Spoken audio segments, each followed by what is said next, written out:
Assalamualaikum warahmatullahi wabarakatuh. Saya Selitia Ningrum, NPM 1850249. Di sini saya akan membahas mengenai etika ilmuwan dalam karya ilmiah. Ilmu menurut Rashidi merupakan proses berpikir tentang sesuatu objek yang khas melalui pendekatan tertentu sehingga menghasilkan suatu kesimpulan berupa pengetahuan ilmiah. Nah, sedangkan pengertian etika menurut Surajio merupakan ilmu yang membahas mengenai perbuatan baik dan perbuatan manusia sejauh yang dapat dipahami oleh pikiran manusia. Nah, saat ini kemajuan ilmu dan teknologi menimbulkan gejala dehumanisasi yang dimana manusia sudah mulai kehilangan hakikat dirinya sendiri. Maka dari itu, saat seperti ini ilmu bukan lagi merupakan sarana yang membantu manusia mencapai tujuan hidupnya, tetapi menciptakan tujuan ilmu itu sendiri.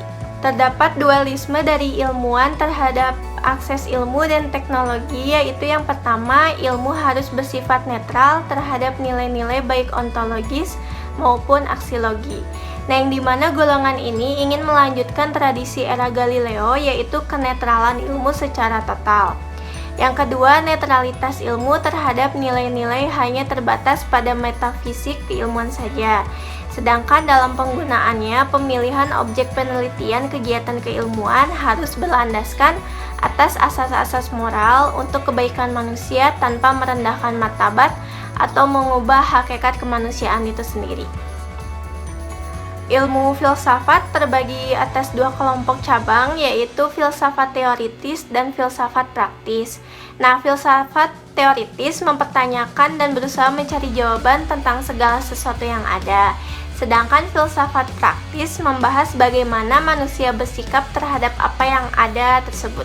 Menurut Rashidi menyatakan bahwa etika dibagi menjadi dua kelompok, yaitu yang pertama etika secara umum, merupakan suatu pemikiran kritis dan mendasar tentang ajaran-ajaran dan pandangan-pandangan moral. Nah, etika ini berkaitan erat dengan berbagai masalah-masalah predikat seperti susila dan tidak susila, baik dan buruk. Yang kedua, ada etika khusus, adalah bagaimana seseorang harus bertindak dalam bidang atau masalah tertentu. Dan bidang itu perlu didata agar mampu menunjang pencapaian kebaikan hidup manusia sebagai manusia. Nah, menurut Suseno menyatakan bahwa etika khusus itu dibagi menjadi dua, yaitu etika individual dan etika sosial. Yang keduanya berkaitan dengan tingkah laku manusia sebagai masyarakat. Menurut Suharjana, untuk membangun karakter dalam melakukan penelitian secara ilmiah terbagi menjadi 5, yaitu yang pertama trustworthy, yang kedua menghormati orang lain, yang ketiga bertanggung jawab, yang keempat adil, yang kelima cinta dan perhatian.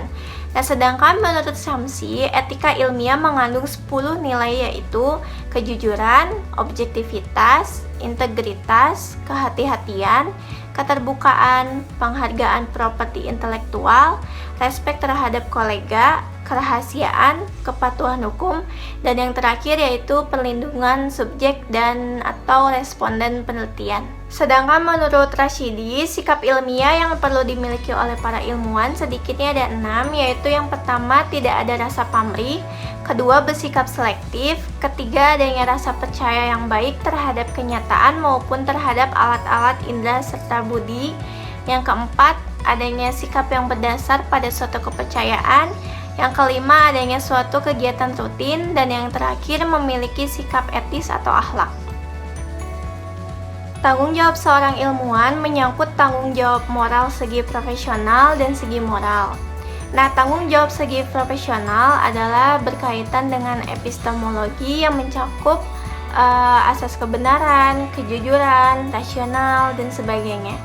Sedangkan yang dimaksud tanggung jawab moral adalah dalam hubungan yang membentuk tanggung jawab sosial, yaitu pada dasarnya ilmu pengetahuan digunakan untuk kemaslahatan manusia. Sekian penjelasan dari saya mengenai etika ilmuwan dalam karya ilmiah. Mohon maaf apabila ada kesalahan dan kekurangan. Wassalamualaikum warahmatullahi wabarakatuh.